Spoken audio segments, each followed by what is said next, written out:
used to be we'd get a call of a fall just to arrive on scene to find it was not a fall, it was indeed a cardiac arrest. And it would kind of catch you off guard as a medic because you'd think it was a trauma, non-cardiac arrest situation and to find a cardiac arrest. Well, when we started EMD and doing more precise interrogations, falls turned out to be falls. The dispatcher said it was a fall, it was indeed a fall. And when they said it was a cardiac arrest, it was a cardiac arrest. And so identification of cardiac arrest, identifying and also identifying other call types more precisely was one of the biggest changes. When I got back to Salt Lake, I went to work in the emergency department at Cottonwood Hospital and still had a very strong ongoing interest in EMS.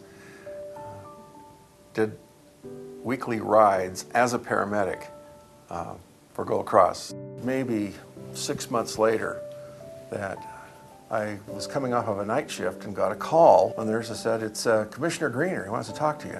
He said, "We've been looking for a medical director at the fire department." And then he asked me to actually write my own contract. Not just job description and contract. So I remember going home and being dead tired and writing this thing and kind of getting to the point where I thought, you know something? If I put it in the contract as contract obligations, then they'll have to let me do it. And I put in a thing about developing a dispatcher training improvement program.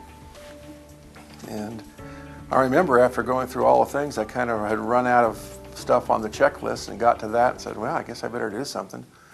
What am I going to do? Medical prior dispatch allowed us to code the patient to get into acuity and come up with a fairly reproducible, consistent assessment of the patient that not only the EMTs, the paramedics could trust, but the population and the city fathers could trust. And because of prior dispatch, we were able to actually form a system. And so that's, to me, that's the best thing that ever happened since sliced bread.